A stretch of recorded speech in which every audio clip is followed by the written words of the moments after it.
Hi everyone, welcome back to my channel and to today's video. I hope you're all doing okay.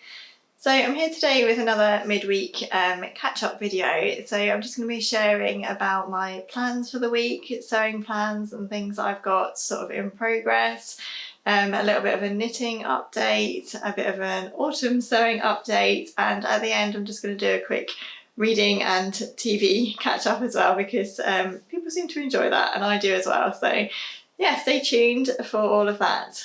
So before I get into the video, I'm just going to share what I'm wearing because I tend to forget to do that. So today it's quite a chilly morning actually. The mornings here are getting really cold here in the UK, so we're sort of getting into October and further into autumn now, and I always find the weather here in the UK is a little bit all or nothing. I always imagine that going into autumn there's going to be this like transition phase where I'm still going to be able to wear dresses and floaty tops and things like that, but just with cardigans. But actually I do find sometimes that it goes from being really warm to suddenly really cold, and all you want to wear is like really warm cozy sweatshirts and things like that. So I'm really trying to sort of stick with my transition type layering before it does get too cold. So today I'm actually wearing one of my Ogden Camis, which I shared in my makes video on Sunday, and I've paired it with one of my Logan jackets. So this is one of my lighter Logan jackets, so it's just made from a really soft sort of plaid fabric from Minerva, which I'll link below if you're interested. So I do have one or two Logan jackets, as you'll know if you watch my channel frequently, a couple of lighter ones and then a couple of more kind of warmer outerwear type ones. So today I'm just wearing one of the lighter ones and hoping that I don't get too chilly. So again, before I get started, I just wanted to say as well, a thank you to everyone who commented when I recently shared about having trouble sleeping on a Sunday evening. So I think I shared it a couple of videos ago now, just to say that I really have trouble sleeping on a Sunday night. And so many people commented, not only on YouTube, but actually over on Instagram as well, to say that they struggle as well with sleep. So it seems to be one of those things that a lot of us struggle with a lot. And a few of you were really kind and you sent me through some tips and tricks and things to read. Thank you very much to the lovely lady that sent me a really good Christian article to read about sleep and things like that. That was really, really helpful. So I just wanted to say thank you very much for the comments and everything, and I'm really sorry to hear that a lot of us struggle with sleep, and I hope that if you are struggling with sleep at the moment as well, that you manage to find some relief. Anyway, so into sewing things and crafty things for this week. So I do have a few sewing projects that I'd really like to get sewn up, possibly this week, but they might go into next week. We've got quite a busy week here this week. It's been my son's birthday as well. He's 13. I can't believe I already have a teenager. Those years have just flown by. But I still thought I would share a couple of plans that I do want to get sewn up quite quickly, because they should be reasonably quick and easy sews, and they are ones that I do want to get done for autumn time. So something that I want to get sewn up reasonably quickly is another Agnes top by Tilly and the Buttons. So I shared my saltwater slip dress in my makes video on Sunday and said about how I was hoping to get some wear out of it before it gets too cold. But again, I don't have a lot of sort of things to wear underneath things. So another good basic to have in your wardrobe is a good Agnes tee. So I've made a couple of these t-shirts. I've made one with a puffy sleeve, and I've also made a couple of the basic short sleeve t-shirts. So you can see on the back the line drawings here, my pattern's a little bit ribbed. You can make it as a basic scoop neck t-shirt, or you can actually add the puffy sleeves in as well. So I want to make the long sleeve version of this, which I've never actually tried before. I've only ever made short sleeve versions, and I want to do just the plain scoop neck version without the puffy sleeve. But what I want to try to do is, if you can see here on the line drawings for the Agnes t-shirt, it actually curves in a little bit at the side, and that's because the t-shirt is very fitted. It's really quite tight, and obviously those curves at the side just follow your waistline. But what I want to do, and I hope this will work, is actually straighten out the edges so that this isn't quite so fitted. And the reason I want to do that is because I have this lovely viscose jersey here, which is in an ivory colourway, which I got from Minerva. It's one of their own viscose fabrics. And again, I wanted to go for this fabric and just invest that little bit more in it, because it feels so lovely, and I know that I'm going to want to wear that much more than, say, a cotton jersey or something that just feels a little bit more structured. So yeah, I went for this fabric, a little bit more on the pricey side, but feels really lovely, and I just want to make another good quality basic so that I can wear it underneath things. And I think that will go nicely underneath my saltwater slip dress, but also underneath cardigans again and shirts and things like this. And because it will have the longer sleeves, it will be better for when it gets colder as well. So I need to get on and cut that one out, and then I'll feel much more like getting on with it, I think. So that's that one, that's my first plan. And then next, another kind of basic, I guess, I want to make another Sew House 7 toaster sweater. So another fabric that, again, I invested in from Minerva, but I did get this in the Craft Club sale with quite a good discount on it. I brought this really nice French terry. This is a Mind the Maker, I believe, French terry, and it's, again, a really lovely, silky and smooth, very drapey and very soft on the underneath. So sometimes I find that French terries can be quite cool to wear, so they're quite cottony, aren't they? And I don't always feel like wearing them, but this one is really soft. It's quite brushed on the underside, and yeah, it's just really nice and lovely and drapey. And I love this colourway, and I did buy this back in the summertime actually, and wanted to get it made up sort of springtime before we came into the summer. But that didn't happen, so I'm going to do it the other way around and hopefully get it made up autumn time before we get too cold here in the UK. So yeah, another really good basic, I think. I think this will be a good one. It'll probably go underneath things actually. It'll probably go quite nicely with my saltwater slip, but I do think it would be quite a good one just for jeans and things like that as well. So the toaster sweater is one of those patterns that I see everywhere, but it took me ages to get around to trying one. And I initially tried the version here with the high neck. Didn't get on too well with it because I used the wrong fabric, but I've made this version since from quite a structured sweatshirt knit fabric, and it's lovely. It's so warm and cozy. I have a bit of a thing about high necks, which you'll know, but I do find that this high neck is nice to wear because it's not against your neck. It's quite a stand-up sort of collar. So it's one that feels nice and cozy, but it doesn't make you feel strangled at all, which I do sometimes feel if I ever wear like a polar neck or a high neck or anything like that. But anyway, the version that I want to make from this fabric is this one, version 2, which has a sort of a, I don't know what you call this, like a mock turtle neckline. I'm going to have to learn what things are really called, because often I find that I'm trying to explain things and don't really know what they're called. This is like a mock sort of turtle neckline. It just comes up slightly high on your neck, and it kind of folds over in a really clever facing, the way that it's made. It's a really nice finish. So this one has long straight sleeves, and then it has a slightly A-line shape to it with slits at the side, which kind of hang nicely over jeans and waistbands and things like that. So I've made one version of that one, and I'll put an image in here so that you can see it. And I really love that version. I like the stripy version that I've made. I thought a version in this French terry would be really nice to have as well. So that's another autumn plan. So I'm planning all of these what should be quick makes, because I'm still waiting, or say still waiting, it hasn't been that long, but I'm being quite impatient about it because I'm excited. I'm waiting for my printout from the fold line of the Jack trench. So I'll put in an image here. So this is the jacket that I want to work on for autumn time.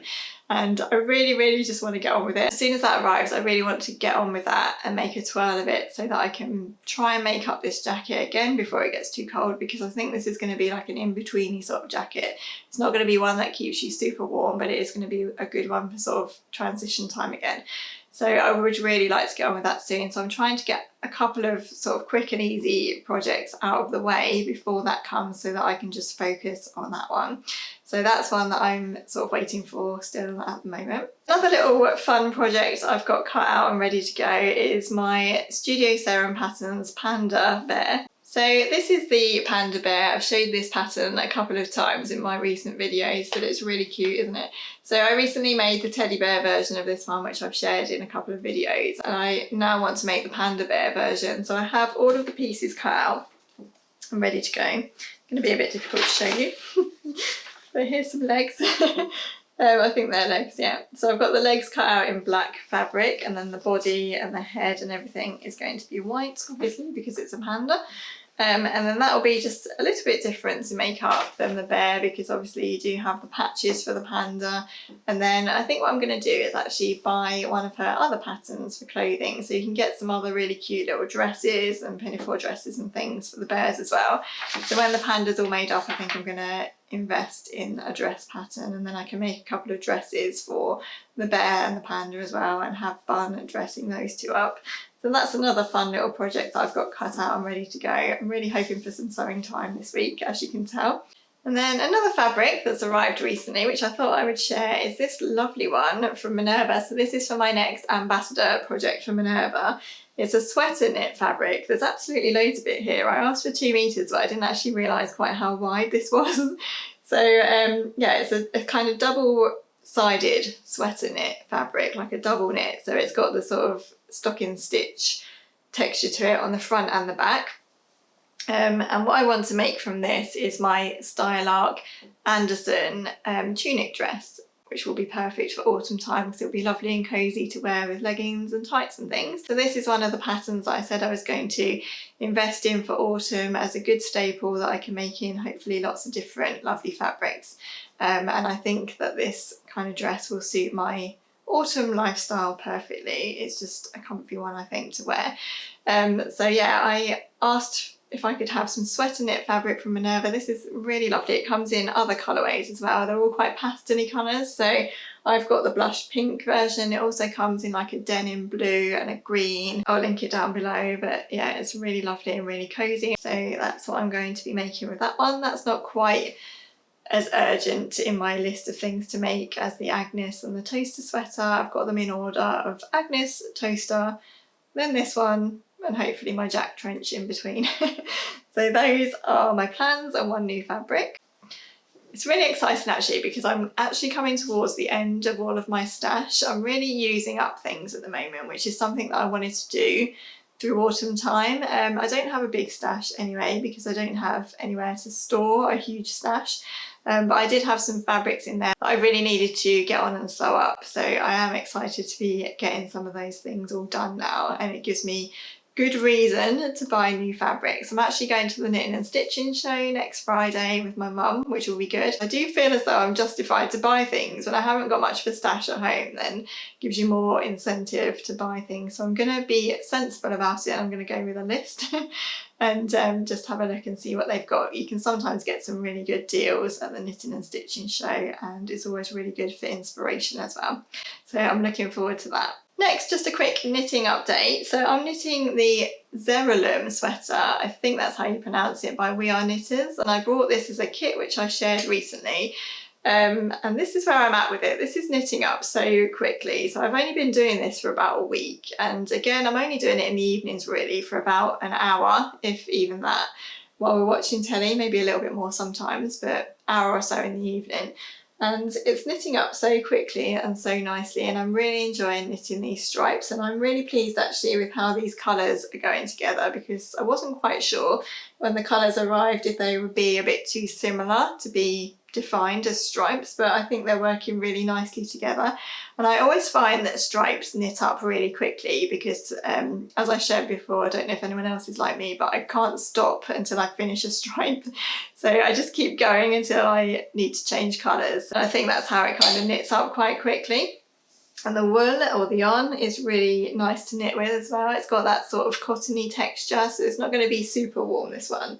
But yeah, it's really nice, really drapey, as you can probably tell. Really nice to knit with, so I'm enjoying that one. And I don't want to think too far ahead to my next one of these jumpers, and I hope this one turns out okay. But because I wanted the forest green version, I can obviously, now I've got the pattern, just look for a similar yarn to use and make another colourway of this if I want to in the future. But anyway, I won't think about that one yet. I will get this one finished first and just see how I get on with it. Knitting needles clanging around everywhere then. So just before I go, I'll do a quick reading chat. So I think last time I spoke about reading, I was just at the very end of The Keeper of Stories. So I've finished that one now, and that was such a lovely read. I really enjoyed it.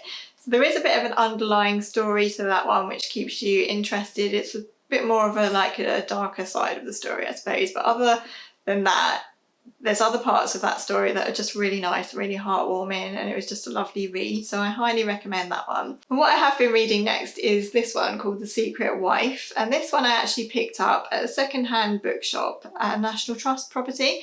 I love, we've got a National Trust membership, so in the summertime mainly we tend to go around quite a lot of National Trust properties. And a lot of National Trust places now have second-hand bookshops, which I think is really lovely. And we always love going in there, the kids as well, and just having a look at what there is. You can get some really interesting books in there. But anyway, I bought this one, The Secret Wife, and I thought I'd read a review of this saying that it was really good. But I really can't get on with this one at all. I'm really struggling along with it at the moment, and I've got this far through it, and I think I'm going to have to give up. And I hate giving up on books, I hardly ever do it. But I'm just finding at the moment that it's not really grabbing my interest, and I'm finding it a bit of a slog to read at night, and it's making me not want to read. And at the moment, because I've been doing so well with reading over the summertime, I don't really want to be reading anything that's going to put me off of reading. So I'm going to give up with this one for now. Let me know if you have read this, and let me know whether I should continue with it if it gets better. I'm just finding it a little bit slow, I think, and a little bit boring. And I thought it was one that I would really enjoy because it's set in the past. It's one of those ones where it kind of flits between present day and someone's looking at their past story, so it goes back into the wartime and things like that. So it should be one that I really enjoy reading, but yeah, I'm just not getting on with it very well at all at the moment. So I'm going to put that one down. And I'm going to actually move on to another book that was recommended to me by my lovely friend. And it's called The Rose Code. And I'll put in an image of it here because I'm actually reading it on my Kindle. So I've started that now. I'm only a couple of chapters into it. But I'm really enjoying that one, and I've got into it straight away. It's actually all about Bletchley Park and the work that the ladies did in the wartime. And Bletchley Park is really near to me, although I've never been, which I can't believe. So I'm going to read this book, and then perhaps I will arrange a trip to Bletchley Park and just learn a little bit more about the history that's so near to me here in Bedfordshire. I have read another of Kate Quinn's book called The Alice Network, which I absolutely loved. I really love books that are set in World War II. I find them really interesting to me, and I just find it so interesting to read about what women went through in those times. In terms of what I'm watching on TV, we are still watching House of the Dragon weekly. We've got 2 to watch in one go, so it will keep my interest a bit more, probably having 2 to watch. But that is getting a bit better for me, and I'm getting a bit more into it now. And I'm beginning to get to know the characters a bit better, so I am enjoying that a bit more. So we're still watching that. And then I'm watching on my own The Suspect, which has Aidan Turner in it. And yeah, I'm really enjoying that one. That one's coming to an end now, I think. But it's really intriguing, I think. Sometimes a little bit confusing. It's a bit of a whodunit type thing, which a lot of programmes are now on TV, I find. They're all sort of detective-y, murder investigation-y, aren't they, on BBC and Iplayer and things like that. I really want to watch Crossfire as well because I've heard good things about that one, but I'm a bit behind with that. And then whenever I have an hour or 2 free, I'm also carrying on with Call the Midwife, and that seemed to be a popular one. So many people in the comments saying that they love Call the Midwife as well. It's just so lovely, isn't it? I really, really enjoy that one. So yeah, I think that's everything I have to catch you up with this week. Thanks so much for watching, everyone. Please don't forget to subscribe to my channel if you haven't already. I love to chat about sewing and knitting and other crafts and things like that, and sometimes a little bit of life as well. I'd love to have you as a subscriber. If you have enjoyed this video, please don't forget to give it a like as well. Let me know in the comments what you're working on this week. Let me know about that book. If anyone's read The Secret Wife, let me know if I should carry on with it. Other than that, I hope you have a really lovely week. I'll be back on Sunday for another video, and I look forward to seeing you then. Bye!